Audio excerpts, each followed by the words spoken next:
been a long week. We'll do a short presentation, so you can also help us by not asking questions. Okay, we represent Group 6 on agriculture.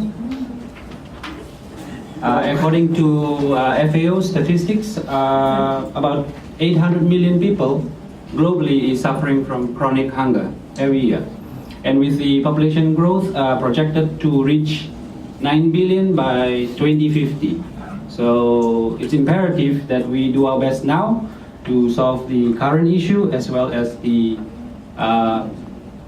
extra 1 billion people that's coming. So our topic today is on how to increase export crop production. So as a group, we came up with a lot of situations that's facing the Pacific in terms of food security and export.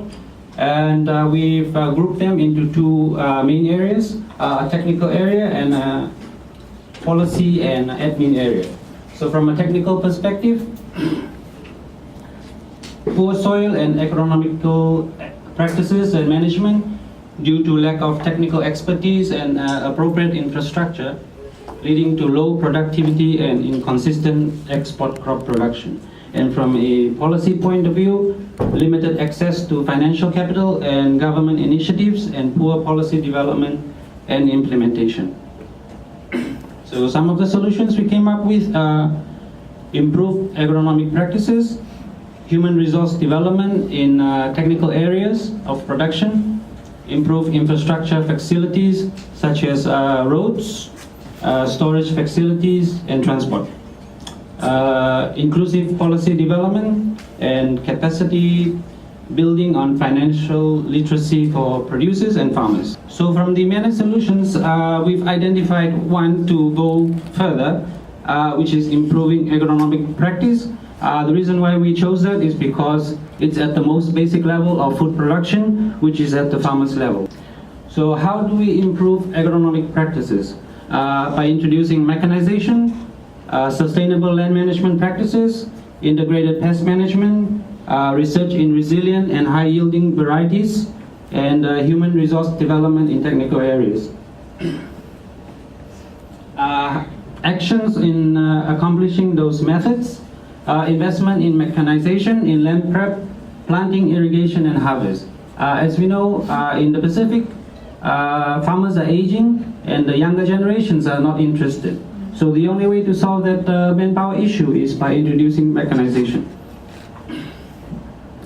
The second action is post-harvest treatment and storage. As we know, crops are perishable. So as soon as you harvest, they start to deteriorate. So we need the correct right storage facilities, especially in rural areas. So when they harvest, they can keep it until they can send it to the market. And also post-harvest treatment.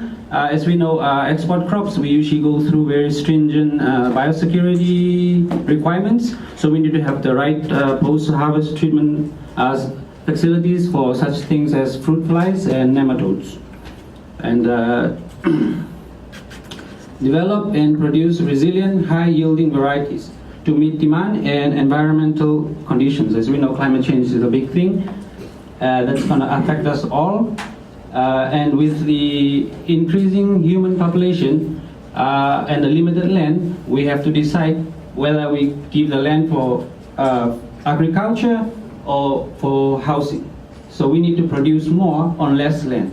So we need high-yielding varieties and those that can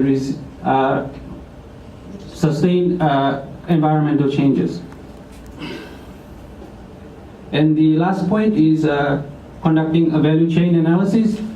For those of you who are not sure what it is, it's just a systematic way of bringing all the actors in the food production chain together and identifying the weaknesses along the chain. So from the farmers right to the consumers. So we identify the weakness and we strengthen them. The strength of a chain is only as strong as the weakest link. So thank you very much.